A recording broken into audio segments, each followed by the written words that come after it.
Sherlock Holmes live here. My boss, Davis, was a tall, portly Welshman with grey receding hair.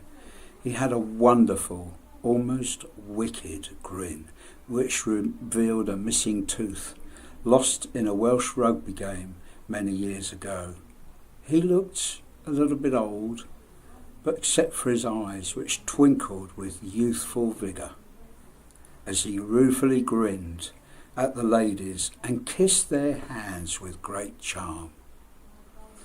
I was a young trainee manager who was eager to please and naively working all hours at the restaurant situated at the top end of Baker Street.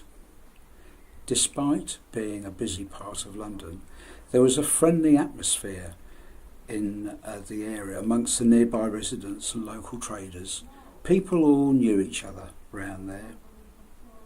"Well, Boyle, you're in charge, and I'm off for my usual brisk walk around the block." Davis had already told me of his need for fresh air. He explained that it was his Welsh blood and that he missed the mountains. I welcomed the challenge of being left in charge during Davis's brief absences. "Everything all right, Boyle?" asked Davis upon his return, as he popped a couple of mints into his mouth. It reminded me of my smoking days, of schoolboys sucking mints after going for a smoke behind the bike sheds. Slowly the restaurant filled up, and there was a friendly, relaxed atmosphere.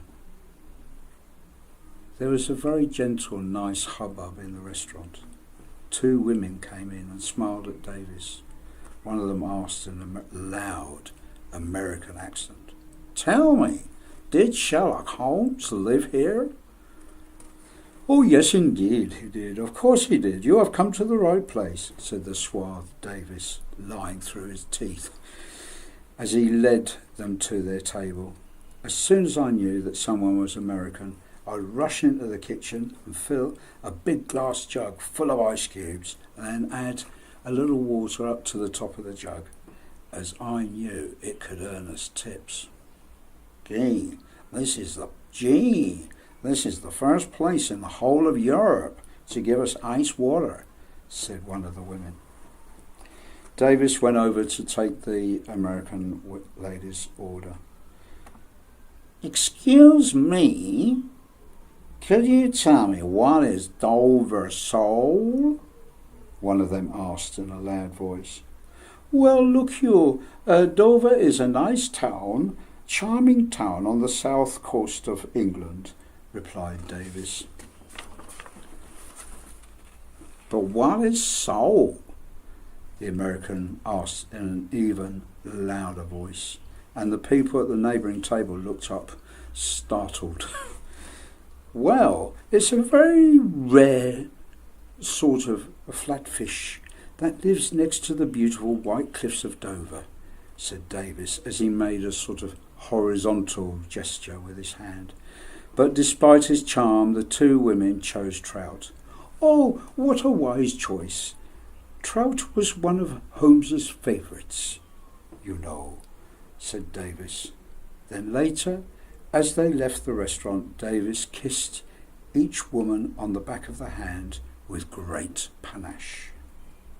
The next day it was my day off, and I went to the Globe public house just round the corner, where I interestingly overheard the bar staff talking about Davis. Well, back at the restaurant the following night, Davis got ready to go for his regular constitutional. "Boyle, I'm just off for my usual breath of fresh air." "I wonder where you're going?" I asked.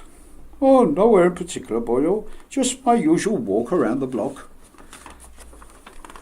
"And you don't happen to stop at a watering hole on the way, do you?" I asked. "Oh, no, Boyle. As I told you before, I just go for a breath of fresh air. And I don't know what you mean. I never stop. I just keep brisk walking." "I know. Don't tell me I'm Dr. Watson," I said to Davis as he slipped out to the door.